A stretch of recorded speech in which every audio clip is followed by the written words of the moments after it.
If I were going to describe Hudson-Webber, I think throughout its history, it'd be just three E words: engage, empower, and encourage. The J.L. Hudson Company's business was in downtown Detroit, and that's where it all started. Engage from the standpoint of understanding what problems were. The Hudson-Webber Foundation has been in existence for decades. Empower from the standpoint of empowering those who are key stakeholders to become engaged in the process of solutions. This foundation contributes $7 million a year into the community. And then encourage is encouraging collaboration and risk-taking and program design to try to move things forward. 2013 marks the 70th anniversary of the Hudson-Webber Foundation. And over those decades, a lot has changed and a lot has happened in this great city. It goes back to Mr. Hudson. J.L. Hudson and his family were born in England, and they came to North America in the mid-1850s and then moved on to Pontiac, Michigan. J.L. Hudson found his first employment in a small retail business working for C.R. Mabley. And he seemed to enjoy it and did quite well, but he wanted to run his own business. So in 1881, he opened his first J.L. Hudson store in the old Detroit Opera House in Detroit. The J.L. Hudson Company grew as Detroit grew. In 1900, Detroit population was about 225,000 people, small town. But with the growth of the automobile industry in the early 1900s, Detroit's economic growth was incredible. And Hudson's had the opportunity to grow with that kind of a market. And as they did, they added on to the downtown store. By 1930, it was filled out the entire city block. And ultimately, Hudson's ended up with 20 stores throughout the state of Michigan, and 2 stores in Indiana, and the Toledo store in Ohio. J.L. Hudson was a very religious man, and he carried that in his business, and he carried it in his community, he carried it in his church. He felt that if the city of Detroit prospered, his business would prosper. It was said that J.L. Hudson would work 6 days a week, and on the 7th day he'd volunteer at Harper Hospital. He actually enjoyed the community service as well as the success of the retail business. A lot of the records said he kept the books there. The reality is I think he did everything at Harper Hospital.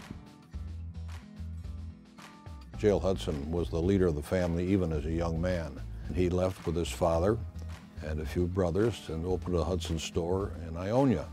In the Depression of 1873, it was a national serious economic downturn. All across the country, businesses suffered, and this young business went bankrupt.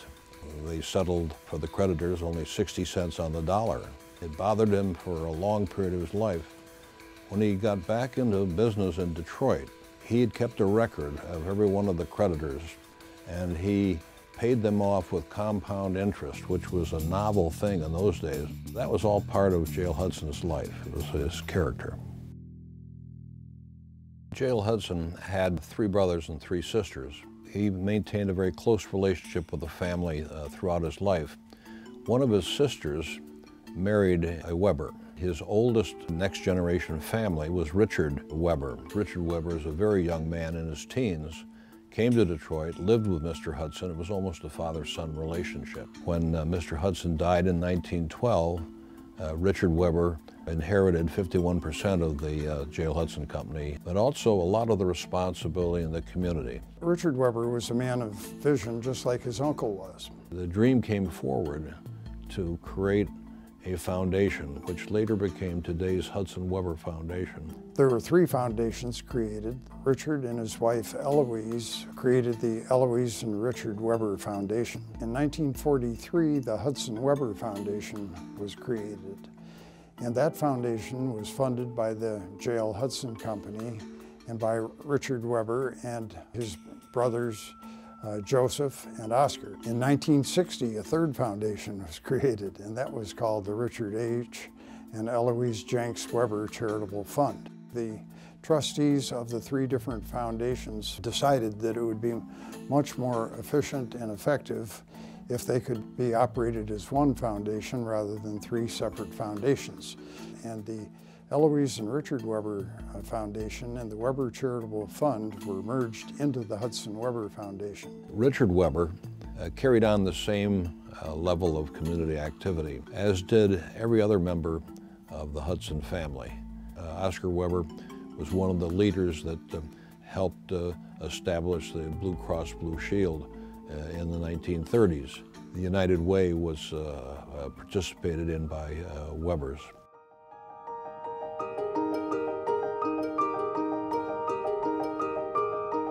The Hudson-Webber Foundation has always had a mission of improving the quality of life in the city of Detroit. And recently that's meant focusing on greater downtown and trying to stimulate a market to drive young talent in and retain young talent that we have in the city.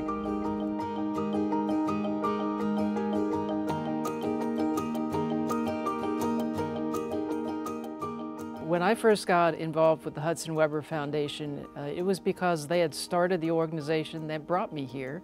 They are not only investing in organizations, but there's a much broader strategy, I think, today, which is investing in a broader community. And they were doing that by helping organizations with planning. In fact, they funded the first strategic plan of the Community Foundation, not only founding it, but then helping us build our plan. The family gave so much to what Detroit ultimately became, and a member such as Joe Hudson was a significant leader in this city. Having come from a retail background and coming up to college years, I thought I better start thinking about what I was going to do with life. And here was this wonderful business in Detroit. And I started on the loading dock. Somebody said, "What's your name?" I said, "Joe Hudson." They said, "Gee, with a name like that, you could go a long way." It is rare to find a family business giving back to the city, not only while it is in operation, but for many decades thereafter. In my early years, I was encouraged to be involved in the community. I was the first chair that brought people together and created our Community Foundation for Southeast Michigan. The things that I'm proud about relate to not only the J.L. Hudson Company story, but my opportunity of following the heritage of the family in the community. The Webbers and the Hudsons were extremely humble in what they did. And our philosophy has always been the same. We would rather stimulate activity and empower others and stand in the shadows than take credit for the work. Hudson-Webber could have easily been a traditional family foundation that kept involved only those members of the family. But early on, I think back to Richard Webber, he realized that it was extremely important to have, at one time, corporate executives engaged, but then later civic leaders that understood the issues that were important for Detroit to take on. The Foundation's trustees as a group represent a wide variety of business activities and experience. And as a result, they are able to provide very fine oversight to the Foundation's business affairs. The Hudson-Webber Foundation is very fortunate to have such an excellent board of trustees. The city has gone through many transformations. Throughout all of those, the Hudson-Webber Foundation has been steadfastly committed to the city. The Foundation's history, going back to the founding family, is in the city of Detroit, and the trustees feel strongly that that's where our work should continue. We established a strategic grant-making process that would enable the Foundation to be proactive in our own approach to where we thought we could be the most helpful to the community. 5 different areas of program mission were selected in which the Foundation would concentrate its efforts. And the first real mission of the Foundation was the Detroit Medical Center, really Harper Hospital. And so as the Detroit Medical Center became a conglomerate of hospitals, Hudson-Webber was involved in pulling them together along with others, and a lot of dollars invested into infrastructure. Ultimately, the DMC became privatized when Vanguard bought it, and it's no longer a mission, but still a very important focus for us because it's an anchor institution in greater downtown. So we see it as a huge economic engine and employer we need to stay engaged with. It was decided that the physical revitalization of the community was an important area. Which we've seen played out very well in the last few years, as we've seen lofts renovated and retail move in. The Inn on Ferry Street is a great example of that. The buildings had to be gutted. Roofs were gone. It was Hudson-Webber dollars that not only secured the building, but tightened them up so that they could be saved. The economic development of the community was an important area. Where we've done everything from what would have been core work on workforce development and attracting new business to entrepreneurial development now with the New Economy Initiative investments. A group of local Detroit area foundations as well as national foundations got together to create an organization that would help with the economic development of the city. And this group of foundations was able to raise about $100 million to develop this program. It's a very good example of a collaborative effort where a number of foundations got together to do work that no one of them could have done by themselves. The New Economy Initiative is one of the examples where Dave Egner has been, for the last several years, been providing leadership at the top of the New Economy Initiative, while at the same time performing his duties as president of the Hudson-Webber Foundation. There are not many organizations that would allow that to happen. Public safety was an important area. Safe Community Mission is really a great example of how the foundation has let its programming evolve in a time frame. In a very short period of time, Safe Community moved from an original mission called crime abatement, which the trustees felt sounded a bit negative and wanted to focus on the more positive aspects. It moved from what was very systems focused, judicial system and legal system and inadequacies. So the first video conferencing done in the court system, Hudson-Webber paid to put the system in place. And we moved from there as that system started to take hold and we started to have less influence into some neighborhood works, weed and seed programs that we funded. We looked at at-risk youth and doing mentoring, trying to help there. Prison reentry when it became a known problem in the region. And today we're very much focused on safety in greater downtown and trying to make more adequate lighting, building safety, and focus with Wayne State Police on trying to make Midtown as safe as possible. And the support of cultural arts and institutions in the community. Keeping a core set of institutions that were attracting talent and improving quality of life through arts and culture.